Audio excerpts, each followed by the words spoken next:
Alright guys, welcome to the Sonic Titan, where we embark on unnecessary deep dives, ranks and discussions about all things music.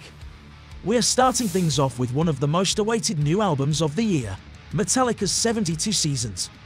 Legendary thrash metal quartet from San Francisco has just released their 11th studio album, written and recorded during the pandemic. So let's get things started. At the top of our tier list, we got Masterpiece, going all the way down to Awful. Since we're talking about Metallica, it's safe to say the Masterpiece tier is reserved for songs in the level of Master of Puppets, For Whom the Bell Tolls, Enter Sandman, Seek and Destroy and such. The Awesome tier is reserved for those great Metallica songs that, while are on a very high level, haven't achieved legendary status. Here I would say we have songs such as Fuel, Bleeding Me, The Day That Never Comes, No Leaf Clover and Moth into Flame. Then we have the good songs. Simple as that. Not very impressive, not bad. Just good. The bad tier is simply for those songs you don't feel like you'll be listening to again so soon. And finally, the Awful tier. As the name suggests, it's reserved for those songs you think the album would be better off without. So let's get started. First off, we have the title track, 72 Seasons.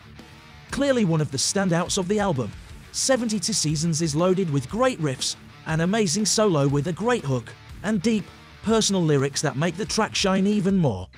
This one is certainly deserving of the Awesome tier. Unfortunately, Metallica doesn't maintain the same quality with the next track, Shadows Follow, which seems like it could have been an outtake from the Black Album. Even with its good hooks and passages, the track lacks direction and feels like a big drop in quality after 72 Seasons.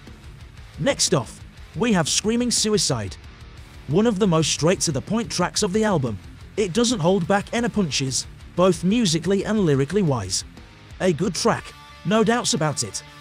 Sleepwalk My Life Away starts out very strong, with an amazing intro but soon loses a bit of its focus as the song progresses, making the listener feel like this track could have been a few minutes shorter. With its bluesy vibes, You Must Burn feels like it could have easily been on Load or Reload, but much like Sleepwalk My Life Away, it feels like it overstays its welcome, in an even bigger way. Perhaps this one could have been a B-side. Lux Eterna is a straightforward thrash metal anthem with only 3.5 minutes that feels even shorter. But take that as a compliment in every way imaginable. This simple and fun song seems like it will be a great addition to live sets. I found Crown of Barbed Wire to be the weakest point on the album. A forgettable track that I can't seem to remember any melody or standout section within a few hours of a listen. Bland, uninspired and could have been left as a B-side. It goes on the Awful tier for sure.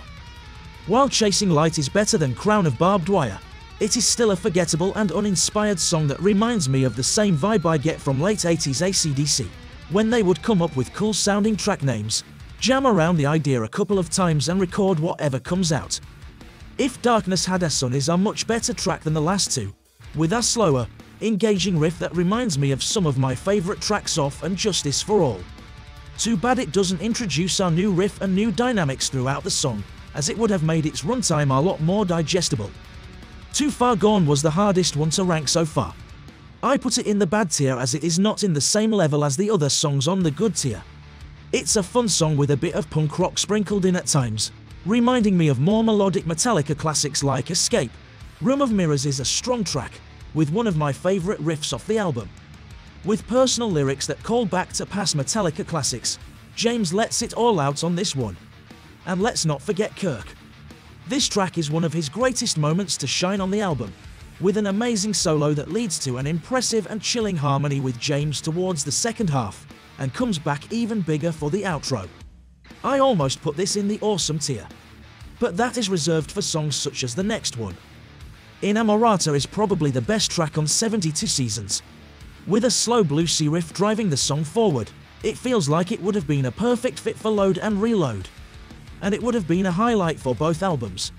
With its impressive 11 minutes, it is Metallica's longest track to date, and I enjoyed every second of it. Overall, 72 Seasons is a decent Metallica album, although, much like Hardwired to Self-Destruct, it would have benefited from a shorter runtime and tracklist. If I were to rank this album within the Metallica discography, it would probably be placed here. in between Hardwired and Reload. But hey, we still need a few more listens to make bold claims like that, don't we? Do you agree with the tier list? Let us know in the comments. Hit the like button if you enjoyed the video and subscribe to the channel for more content. This is Jason and thank you for tuning into the Sonic Titan.